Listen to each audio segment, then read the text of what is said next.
Nance, would you quit causing trouble?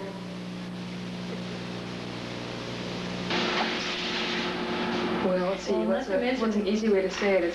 It's like a whole new era, you know. Like each time you make a record, it's not as if you're making a soap opera newly each day. It like takes up a year, like the making, the writing, and the material behind it. Each album is almost like a year or a year and a half time. So it's like half a year to write and make the album, and then the other half of the year to go out and tour. Yeah. For the album. And to even think of it, like to think of what you're going to do, takes a lot of time too, because you don't just bang out of a hat all of a sudden you have this big concept. You have to kind of sit around and conceptualize it a bit, you know? But I guess if you're like us. Yeah, the length of time it takes to make an album really depends on the artist, I guess. Yeah. Are you guys pretty much perfectionists, like when you're in the studio? Well, nowadays, I think so, more nowadays than we ever have. It kind of wastes no time. Like we always think of ourselves as being perfectionists, but whether or not we actually are depends on the producer. I think when we produce ourselves, which we're not doing right now, but in the past we have, I think we probably were less perfectionist then, wouldn't you agree? Like we just kind of were apt to go with the feeling of things more. Yeah. Yeah. Though now, when we are being produced by somebody, we're not responsible too, but working with somebody equally, and we're trying to, we end up being more perfectionist. Because there's somebody else who's trying to make us, help us be that way, which is good, which is really good.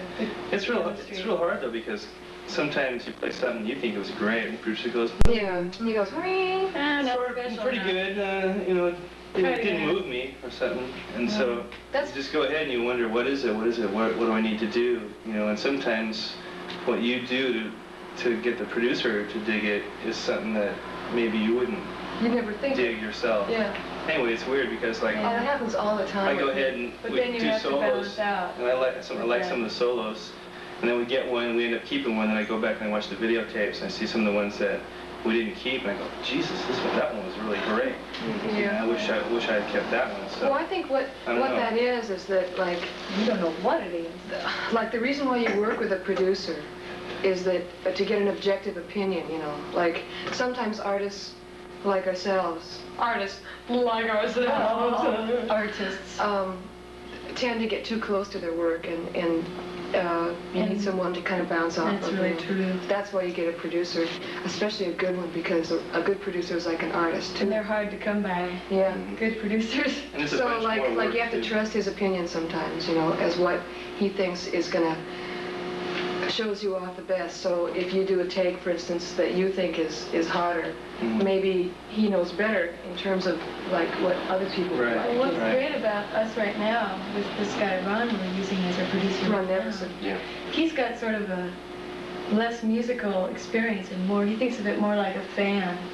And if he hears something that makes him feel something, that's what he gauges it by. He's real instinctual. Which is great. That's real good. I like that more than. Also, he's a singer. He was a singer in the band. So like he. Yeah. I'm sorry to interrupt, but like he has that too. So like when he and I work together, it's like he cuts me no slack at all. It's just like, just forgive it. None of us. And gets by with nothing. He doesn't get anybody. Not even an ant's eyebrow head gets by. That new for you?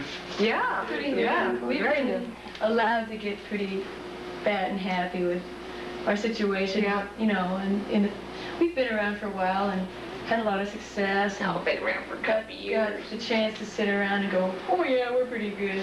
We don't need to try that on, and that's not true. Yeah, then here comes we're being really challenged right now. Yeah. It's good for us. It's really good for us. Do you think you reached the point where you're starting to get a little too cocky and too self-confident? No. No, not as much that as maybe I wouldn't lazy. say that.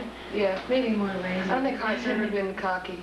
I think we've been, at times maybe we've been lazy. Yeah. Well, this past year has been...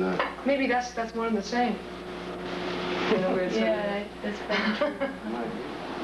This last year has been pretty much a period of transition for you all. You've changed labels. Last couple of years, yeah. Last couple. We've changed labels, we've changed management, we've changed everything. And we've pretty much done one of those deals where no one knows what's happening until the last moment. You pull the lever and everything falls into place. And that hasn't happened yet. It's going to happen when the album comes out. And all of a sudden, the public's going to know that it's just not the same old deal. There's something going on. Yeah, it's something going on. We signed with Capitol Records, who, like we knew it was time for a change, and so we kind of looked around for people who had a real strong interest in us, you know, because that's to us was a lot more important than the big money advance, the big hype, the big promises, big label. We're looking for somebody who really was interested in heart, you know, and we found that in Capitol. There's no price on enthusiasm. Yeah. You can be with a huge label where you're sort of on their list somewhere, or you can be with a label where maybe one or two guys really believe in you, and it's going to make all the difference in the world. Yeah, we're lucky because we found a label where all the guys not just one or two, but they really want to do it with us. You know? Yeah. Well, you're also in the midst of a major video production. Yes, yeah. It's a like a first of a kind thing. Hal, you should tell about it because you're kind of steering the deal here along the front. Is this a groundbreaking video production? Well, we're using some new equipment that hasn't been used to do a music project yet, so the quality is state of the art.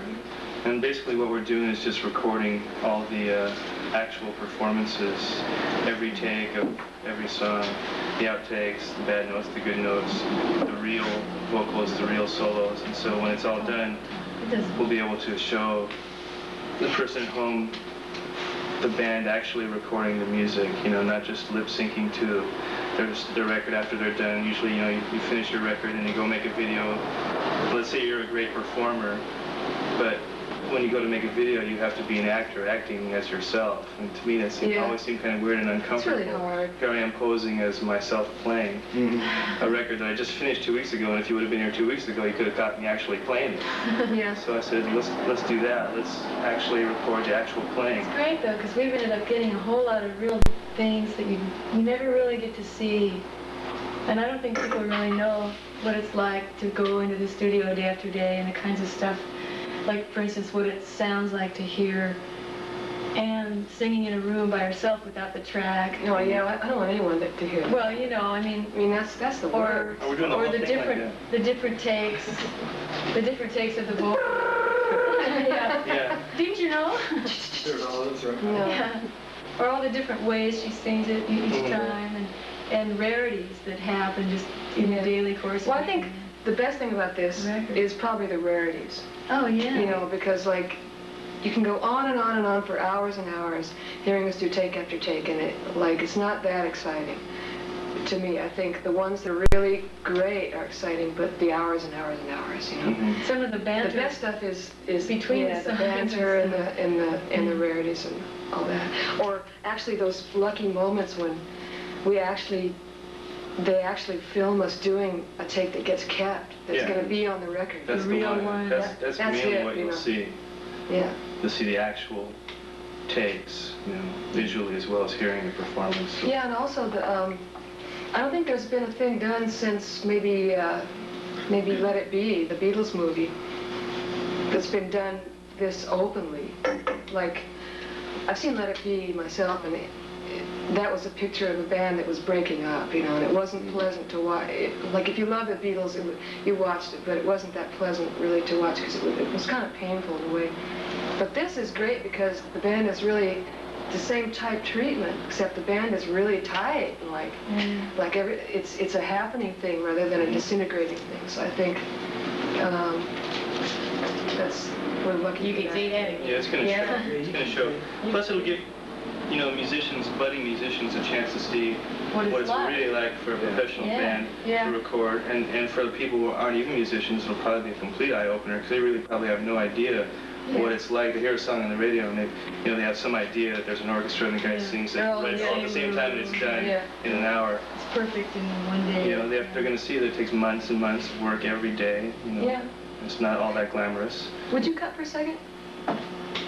Cut. Please? Do it again. And then he said. And then it went. And then Howard, you and I were talking earlier about how up until now the studio was sort of a private place for you to go and create. And worship. Oh, sorry. And now all of a sudden you've got the intrusion of cameras. Is that a distraction for any of you? Did it take a while to get used to the cameras being in the studio?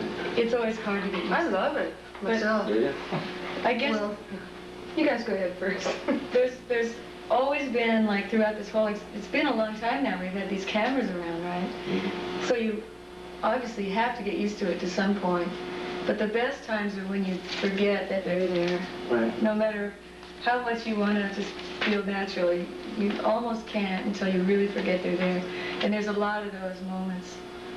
Well, I was telling him earlier today that recording, when there's like 4 or 5 people in the booth, like Brian and the engineer and 1 or 2 guests, and you're out there trying to do a solo over and over again or something, to me that's more embarrassing than playing in front of 50,000 people. Yeah, Like, I have no problem in front of 50,000 people, but when you're in there with among some of your few friends, or people that know you and they go, oh, he's a hot guitar player, and then you're in there, doing it over and making mistakes and stuff. I thought he was. Like that's hard enough. So adding the camera is just like adding one more person. So I don't really think like you have to get over being inhibited in front of the producer and the engineers anyway. If you're sitting there worrying about whether the engineers and stuff dig it, you're distracted to begin with. So if you recorded a lot of records like we have, you have to get over that pretty early on anyway. Well, yeah. Yeah, that's real similar, To me, maybe it's because I'm a singer or something, but to me, the camera's no distraction. In fact, it's an enhancement. Because to me, being in a coliseum, like say with 15, 20,000 people in it, is like, all the camera is to me is a distillation of that, like. I know you do that too. It's like I need to perform, like it's much easier for me to have an eye on me than to just be alone and sing and perform. That's why why I love having the camera there, Creating an It just kind of onstage helps, An onstage atmosphere is always the best for you. Yeah. Like in the studio, it's so easy for it to feel so in a room. Kind of sterile. Yeah, Sterile. like trying to pretend like you're really And get into jazzed up about by something and there's yourself. nobody there to sing to, And so having that camera is like that. And this way, when Nevison turns off her talk back, and she can at least talk to the camera because we're listening. Yeah, I know. All the time. That helps so much. Because she knows there's always 3 or 4 people in the camera room. Oh yeah, and also we know that like you were saying earlier, some of the best stuff you play doesn't go, like that you think you play, doesn't go on the record, but we have it. Like. Yeah. Because a lot of times, does it It's take? on tape. And I want to run in there and go say to Nevison, you got to use that line. That was the line. That was it right there. It was a great performance. The pitch was perfect. But I can't even run in there because he's running looking tape for something again. else. He's looking for universal. Whatever. Yeah. I understand. So no, it isn't any problem. To answer your question. Get out of here with that camera. That you asked like 2 hours ago. No, it's not. I like the long answers. So tell us about interviewing Paul. Yeah. That's why we had to come, Gene. I was going to bring the Beatles with. After hours. You really want to know about Paul? No, go ahead. What were you going to ask me? Yeah, well, we did mention the Beatles a little while ago. I ain't going here. No, yeah. But like, you were sworn to silence about this. Like, this is something that we're not proud of. It's amazing though. It's amazing though, because we pull out the guitars and have a couple of glasses of wine, and all of a sudden it's just, suddenly we're those singing songs because. from Beatles 65 are just coming back out of nowhere. It's like, there's no way you should remember all those chords, after 20 years or more. And they're there. They're in there, because I guess we really cut our teeth on that. It's still there, embedded indubitably. That was the thing when a record came out by the Beatles or the Stones, you went home and you learned the chords to all the songs, and that Well, was it. And the first guy who knew all the chords was cool because he could show them to everybody else. You know? Well, like, you know, my parents, like my parents knew the Beatles stuff. I wasn't born really, like, I first came to consciousness when the Clash came out. But like, yeah, right. Well, my roots were like the Eurythmics. Yeah, right. but you know, Duran's one of the first albums. I mean, Duran, you know, like, I don't know. like when I was 5, Duran. Yeah, well, no, we do. And you're lucky you got to be in, to interview. Yeah. Be in his presence. Interview. Oh, God. I also understand you're quite a Beatles collector. You got a few Beatles artifacts. Is that right? Well, She owns Ringo. Is that right? You see it last night on TV? Really cool. well, I'm not a collector in terms of like sale and resale. You want to hold it down out there? But your kids are scared. Go on the street, please. I'm not a collector in terms of sale for the sake of resale. Like the things I have because I love them, you know, and I just have a bag one, you know, John Lennon's set of 14 lithographs. And I have a couple of... Sgt. Pepper. Yeah. Die cut. The die cut of the Sgt. Pepper cover. There's only one. Mm-hmm. And, well, I should, like, I don't want And a few to just go on and on and on. That's So, pretty like, safe that she lost it. I have a couple... Well, I guess what I was getting at is... Yeah, like, I really appreciate, like, I have such a wonderful feeling for them, you know, that, like, whenever there's a chance to get, like, some Diesel Hoffmans or a Linda McCartney or something, it's great, you know. What I was getting at was that apparently the Beatles had a pretty profound influence on you as an artist. Is that? Yeah, yeah. That's, I think, how Nancy and I learned how to play the guitar. Yeah. Yeah. Was by them and Paul Simon, I think. Yeah. Would be the two main ones. And you the know. whole, you know, British invasion, too. Yeah. But the Beatles headed that one off. Yeah, and like for instance, in terms of me learning how to sing, I never took lessons or anything. It was mainly listening to people on record, and it was never like listen to Janis Joplin and, you know, like imitate her singing Ball and Chain or something. It was always guys, and it was usually Paul or John. And you know how they affected style and graphic art and everything. I mean, we were right there. We were the right age for that. They hit us right on target, you know. Yeah. We loved them. We still do. Did you ever make it to a Beatles concert? Oh, yeah. 66. 66, August 25th. It's a day marked in history. Aisle 1. Yeah, row 25. Row 25. Yeah. They had on the forest green suits. Oh, yeah. Oh, yeah. Only Right up there once. on the front, Huh? screaming your head No, off? actually, Nancy and I were much too cool to scream. No. We were into them in a different way. We were actually in a group already that we'd formed ourselves, of four girls. With collars. It was like a folk music type thing where Nancy and I played guitars and the other two girls sang, and we had group uniforms, so we all went together and wore our band uniforms. So way up there in the bleachers they'd somewhere, see we thought maybe they'd see this little line of Similar blue, clothes. There we go. and they'd notice us, but And this was in it 66? didn't happen. Yeah. An all-female rock group was just about It unheard of. wasn't rock, it was folk rock. Well, It was it was acoustic. verging on rock. Acoustic rock. Acoustic rock. You can't really call it too folk, but... Well, we called it folk A music beat and popular within. ballads, is Yeah, what we that's called what we it. call it. Our little card said that. It was called the Viewpoints. Folk music and popular ballad. Yeah, it all comes out now, folks. Did you write your own songs back then? Oh, no. Well, we actually did write, we wrote a couple of songs, only one that ever made it on vinyl, called Through Eyes and Glass, which is on Topaz Records. I think there were like 500 copies printed, and they're like, boy, they're worth a They're lot. very rare today. As recovered, 485. Yeah. I gave them all to my friends and relatives. No, actually, they sold to all the country western jukebox suppliers in western Washington, which is the country western area. So no originals. We just we did stuff like Walk Away Renee, Cherish, you know, by the association, that type And of that stuff. left bank one? Left bank? Don't walk away from Oh, me. that was Walk Away, yeah. That's right. When did you take the turn from folk to rock and roll? About Well, when I was a senior. About 83, wasn't We were it? playing. Folk was really out by We then. played Tobacco Road at the same time we played. Yeah, but I think you mean from those Oh, little you mean from to acoustic to electric. yeah. Yeah. That When you were that happened junior. probably. In high school. Well, let's see, that must have been about 82 when I was a junior in high school. mhm. No, It's right after Glenn Yarbrough went electric, wasn't it? Yeah, I know. no, it was about the time when Nancy and I got tired of being confined by the acoustic guitars, and it was getting ridiculous to try and get gigs. Yeah. These 4 girls playing acoustic guitars and claves and tambourines and They stuff. couldn't dance to us because we were Couldn't dance to it. We couldn't get paying gigs, you know, so.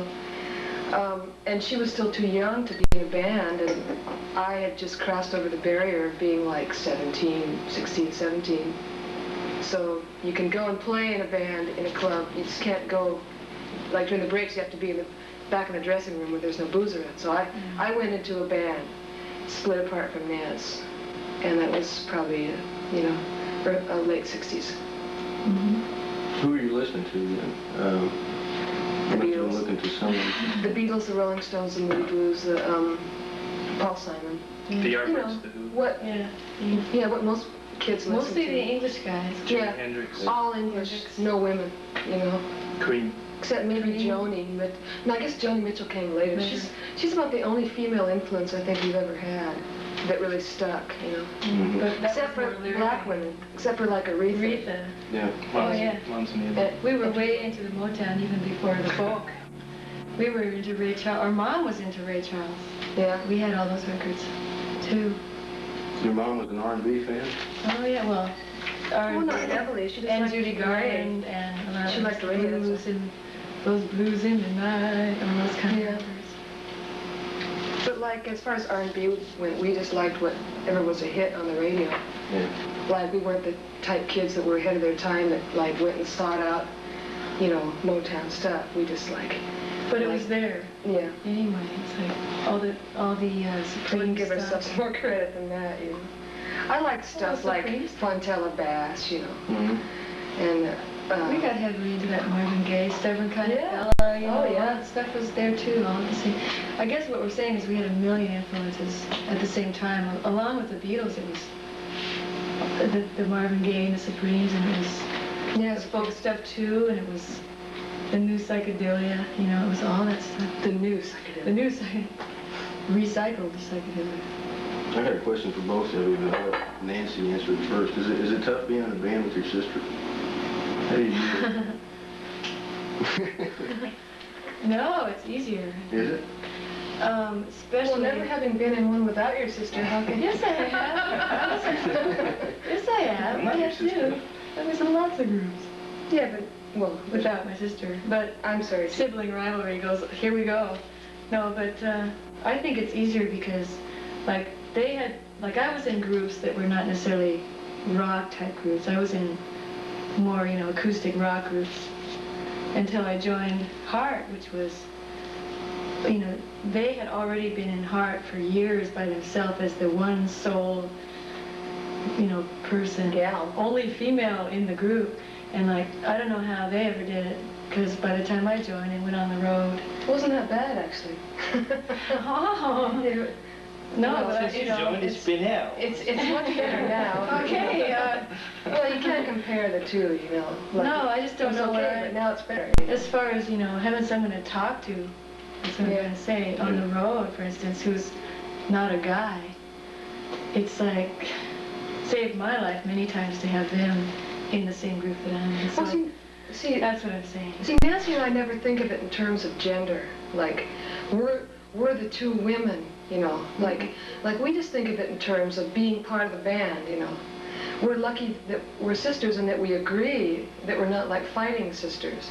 A lot of sisters are, Probably because we you know how it is, are. they're at each other's throats all the time. Probably because of the music, Yeah, because that keeps us in another world altogether. yeah, but like, she's not in this band, or I'm not in this band because we're sisters. Each person in Heart is in Heart because they're worthy of being in Heart individually. And we're just lucky that we agree and that we can support each other. But like I said, it's not because of gender, you know, or because we're sisters, you know. It helps. It helps, and we don't fight, but each of the guys in the band has to accept Nancy or me just as much as I accept Nancy or I accept any one of them. You know, we're all equals. That's why this group is so kind of different, special. You know, it's one of the only groups I know that has men and women working together so successfully for so long. And I know that's a little bit away from your question about me and Nancy, but I think it applies. I think it all feeds in, you know. It isn't just the sisters. How you maintain a co-ed band over such a long period of time. That's one. But I think that, conversely, if Nancy and I began to really fight, and if we got on each other's edges and nerves, and we couldn't work together anymore, I think that we'd have serious problems in the band, you know. I don't think we could ever go back to just having it just be me or just be you. I think it might really cause heart problems, so. Luckily, with all the changes we've been through as a band, that's one change we haven't had to go through. At the risk of sounding hippie, I think that Heart is as close to being a family, like sisters and brothers. God, that sounds so cool. That does. But like, you know what I'm trying to say, I mean, that's like, the impression I've got it's as close of a family unit without being, you know, tritely hippie as we have no brothers, so these guys have gone through a lot with us, and it's been really great. They've taught us so much about being with men and I lived at their house with their parents. Yeah. Days. Yeah. Used to stay at their parents' house with them and stuff when I lived in Seattle. Oh yeah, we all live at our parents' house. We all live in one house. Yeah, yeah. With all our dogs, our parents. And we have a communal garden where we grow. Yeah. All the brown rice. We all wear red and purple. Never mind. Okay. Okay, that's Fred, were you wanting to run this?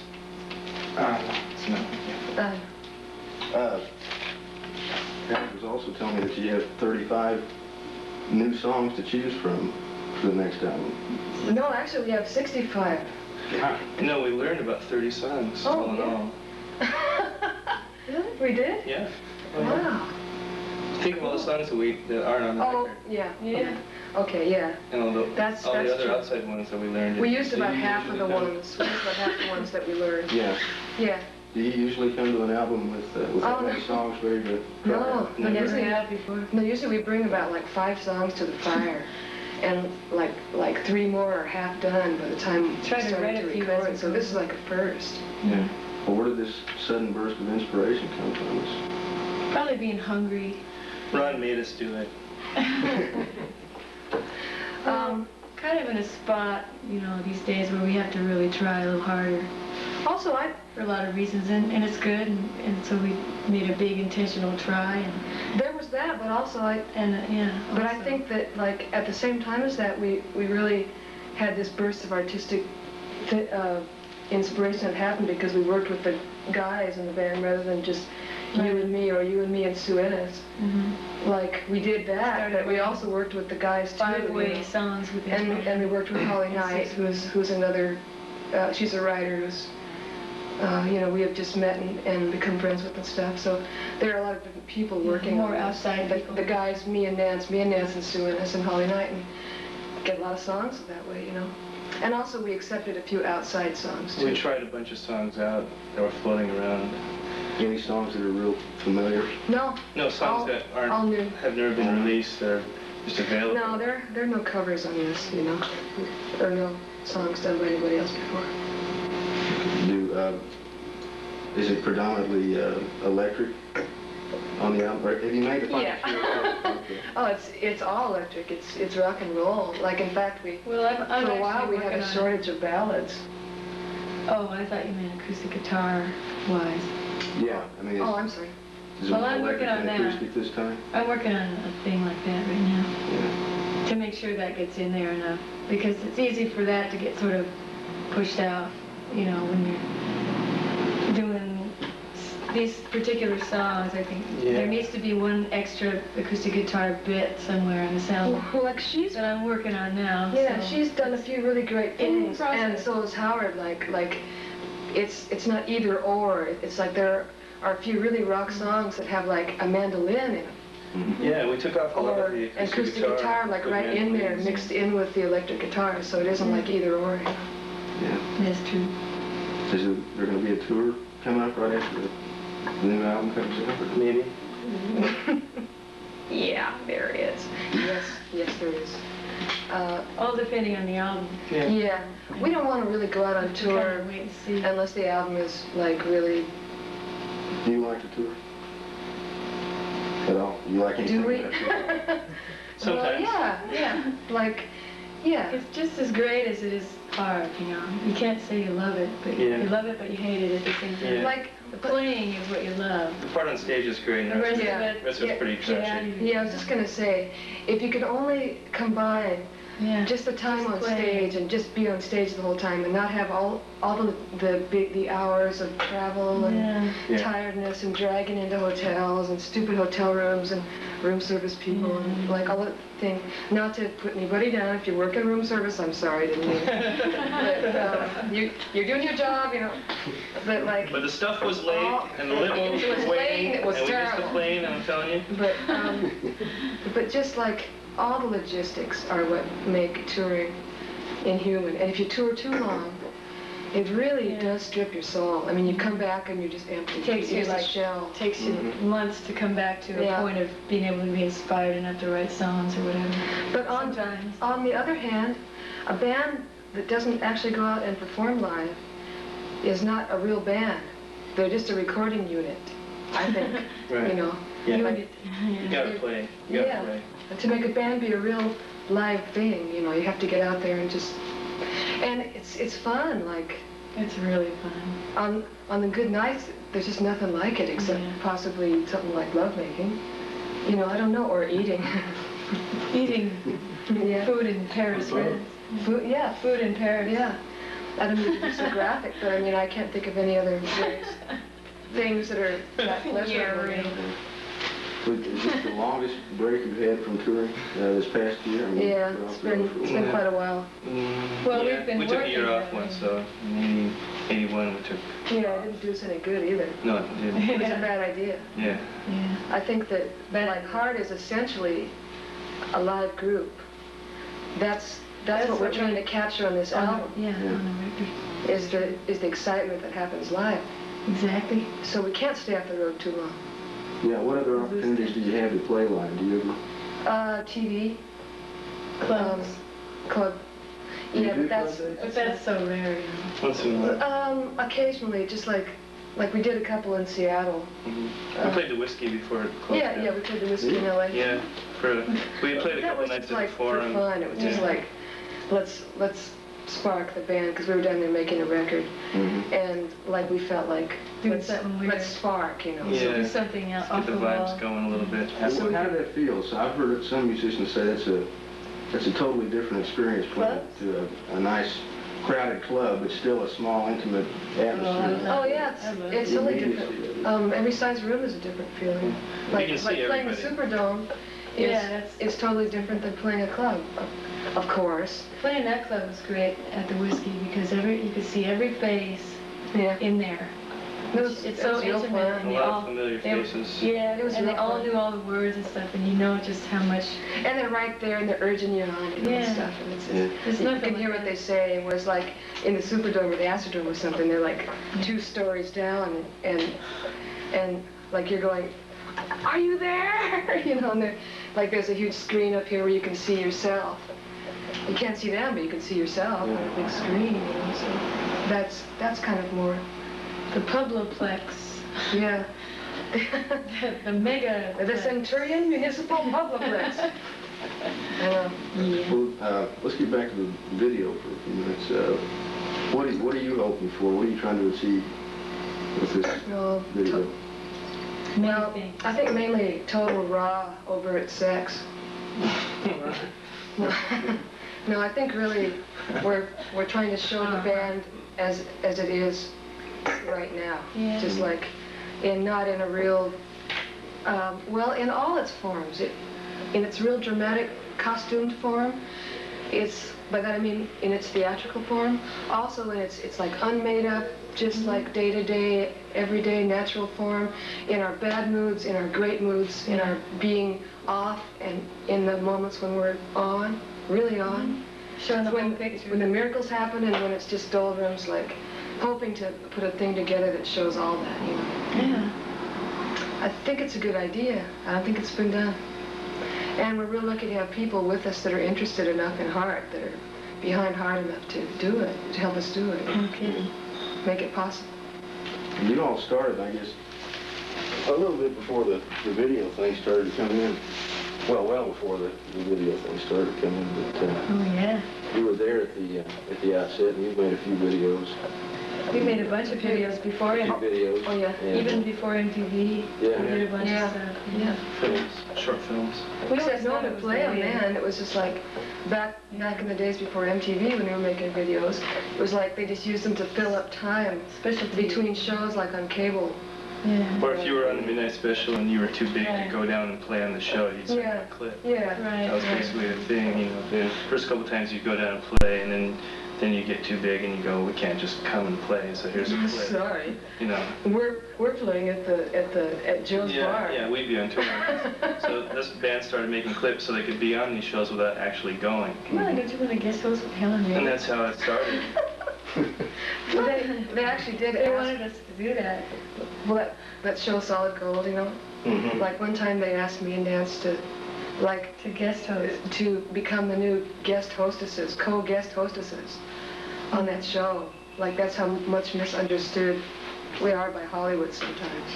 Yeah. I guess So, everyone like, you know, like the first videos, until MTV came along, the first videos, they just like, you know, like, what is this? Any questions?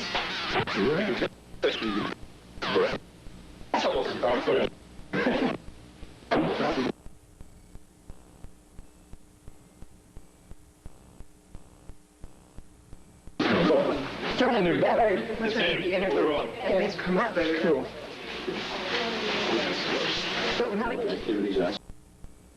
Well, that, it is, She says it's for kids. We're all in. yeah, it is hard. It's like Nancy, Oh, yeah. yeah, and so that's fun. Oh, nothing. Just Are we on? Yeah, we're rolling. But lay something else on first.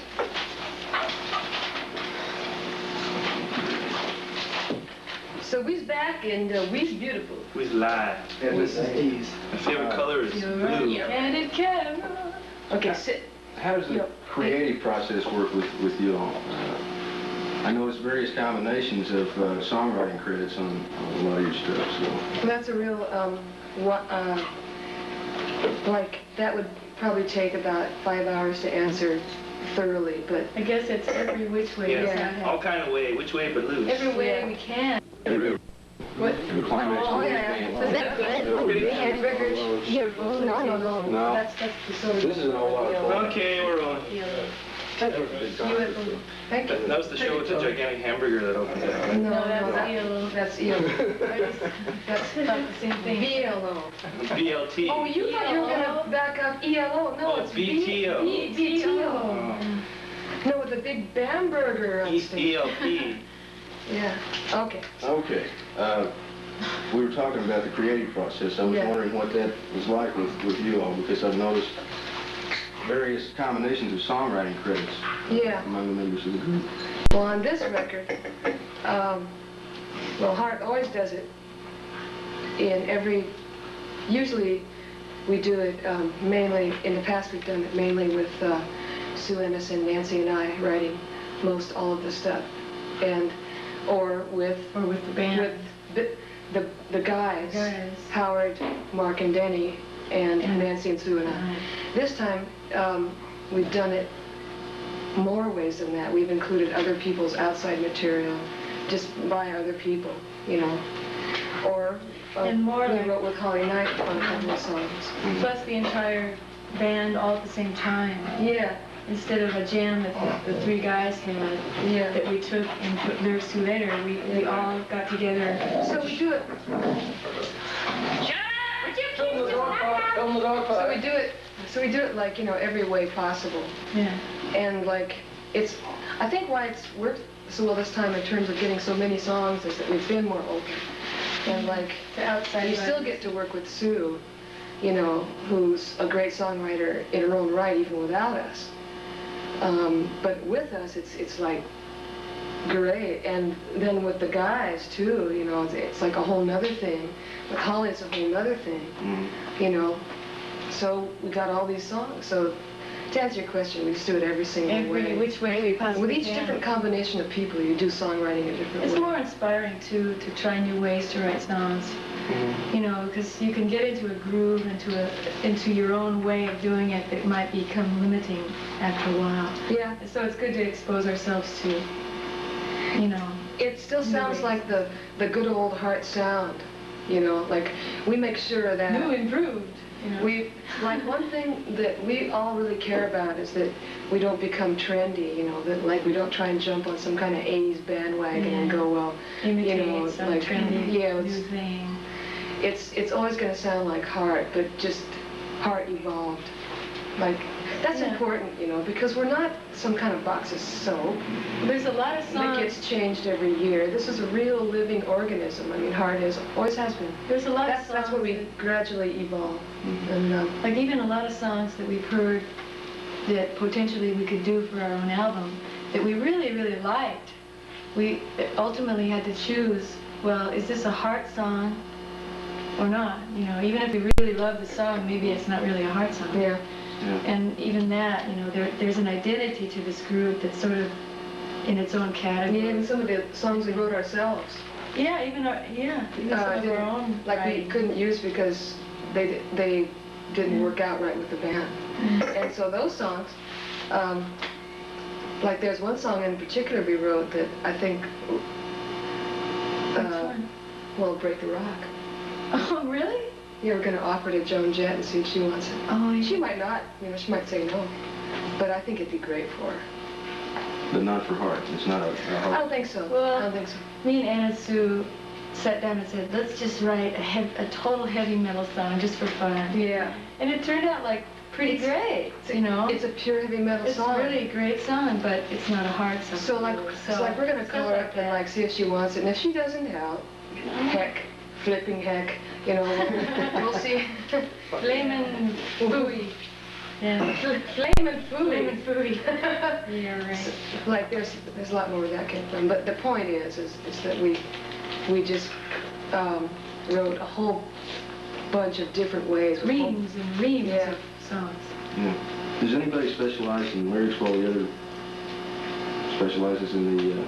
Well, I think Ann and Sue are the real true lyricists for this group. Although I do a lot of lyric stuff too with those other two girlfriends of mine. But musically, you know, I'm sort of like the person who is on both sides. I'm one of the players in the band. Just one of the guys in the band. But I wouldn't say just that. one of the guys. Yeah. But I'm also on the. Kind of looks a little bit different. I'm than also the rest of you. on the songwriting team Yeah. that's come up with the concepts and the lyrical stuff. Yeah, that's true. I think it's I'm right in mostly between. Sue and I that are the lyricists, but this time, for instance, the guys have dared to say, well, like, Well, that you word. know, like I don't like that word so much. You Yeah, know? like don't say suburban sprawl. Which is great, you know, which is great because, like, we want everyone's input. But if you want to ask that question, it's the gals, I think, that pretty much write the words. Yeah.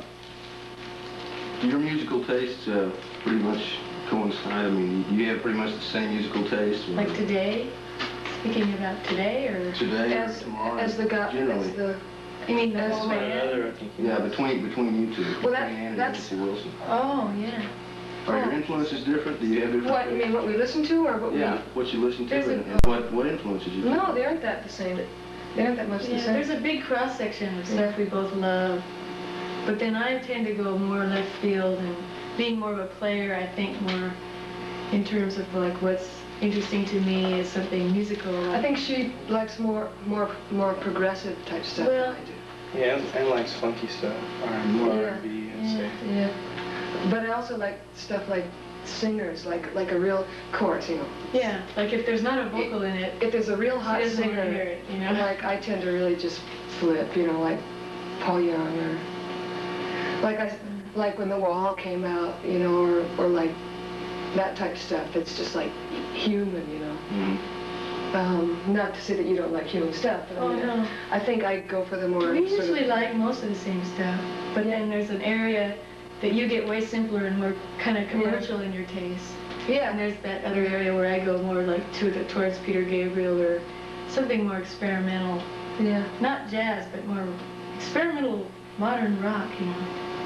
Yeah, I think when it comes down to it, she's more, like the stuff she likes is probably more daring. And I like the best of what's on the radio.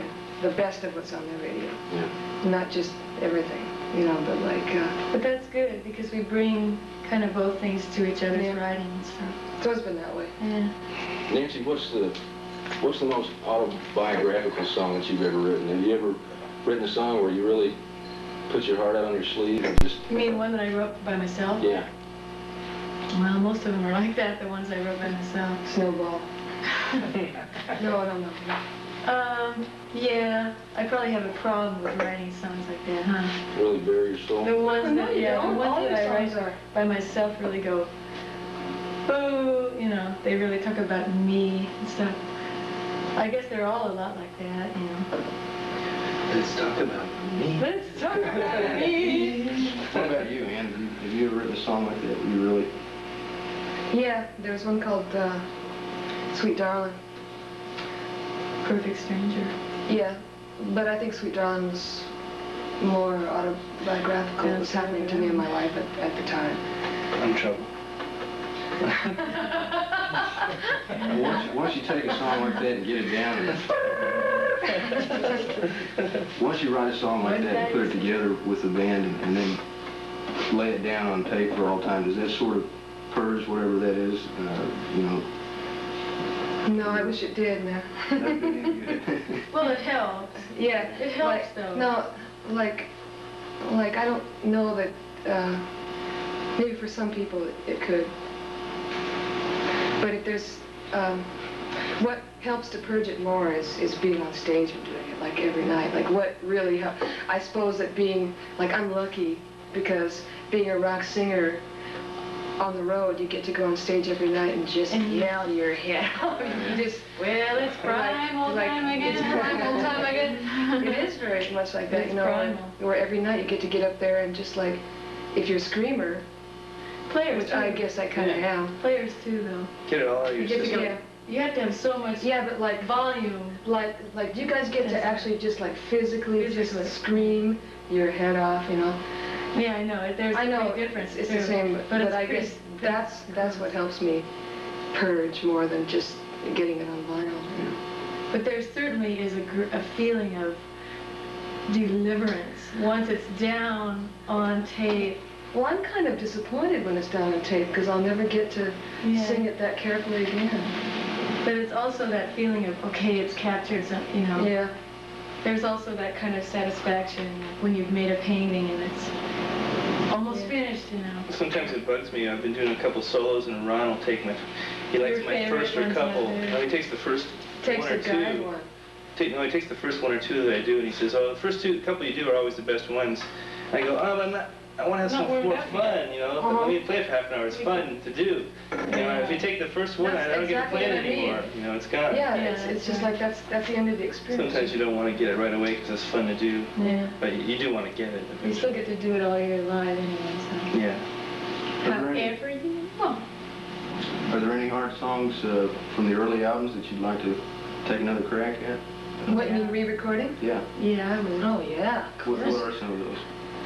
Just the Wine would be one for me. Well, I wouldn't say re-recording the whole track. Well, for me, I just say doing my vocals over because, especially on Dreamboat Annie, Even because rearrangements and stuff. like, when we did that, I was like 20, Everybody probably thinks I was that. like 25 years old, and I'd only sung in church or like in a At folk school. group, and I didn't have any soul. So like I listen to that now, and Oh, I sound like this girl in the choir. You think that So you like have I'd like to re-record. perfect diction and everything, and you think you sound so perfect and Yeah, so those, yeah, some songs. I thought there was sort of a poignant innocence to that. Well, that's...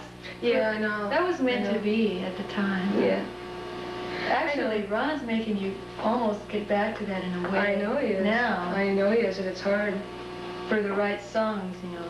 It's kind of a full circle situation. Poignant innocence, I never thought of that. Oh, you did too. No, not really. I never thought of that as being good. But I guess that might have That's been how we were. one of the things that people With like about Dreamboat it. Annie, you know. So whatever happened to old Dreamboat Annie? Oh, what happened to Dreamboat Annie? Little ship. Oh, after she became Mabel's Strange, it was all over. No, I think there's a lot of the full circle kind of returning to our, in a lot of ways, returning to our roots on this album, whatever it's called. Well, you can never record a song again. Once it's done, it's done. Yeah, I mean, it's history. It's toast. people love it for what it sounds like. So like if we tried to go back and go, oh, Annie, dream, like and make it be real soulful or something, now they'd go, oh, you know. Well, you never know. So you just may as well just move on. I would do a couple of them myself. Are you all in any non-musical projects right now? Well, yes, as a matter of fact, we are. Mm-hmm. Besides the videos we're going to make on this album, we have a friend who, you know, Sue Ennis, who's worked with us on since the second record, is writing the screenplay. That's actually musical too. Yeah, that is a But musical. that's more in the direction of acting. Yeah, as well as for music. Nancy and I. And she's working on that It's now. the second script, you know, that she's tried to write for us. This one, I think, is it. Oh, this one's great. Can you tell me anything about the story? No, not really, because it's like her thing, you know, and it's Except it's all I can really tell you good. is that it's really great. It's highly original. It's really great, and it's not a cop of Purple Rain or any kind of rock movie that's ever been out before, and it's really great. And she's a really talented screenwriter, and she's doing this thing for us, having been our best friend since we were all in high school. And it's going to be really interesting. Oh, really. And plus, we're going to help with the story because we also brainstormed it Will out. it be a rock and roll? Oh yeah. Yeah. Oh yeah. Yeah, so we can't help that, I guess. that's coming up. Tend to be that way. Will this be within the next couple of years that we'll see something? Yeah. Yeah. Well, she's soon as we pushing can. it, you know, like she We better get ourselves. she told me recently, it's got to happen now, you know. It's like Well, like you can't just put this thing off and put it off. It has to happen right you now. don't want to do it when you're, 50, Yeah, like you want to do it when you're still in your, late 20s. well, and your Your 20s, oh yeah yeah. So yeah.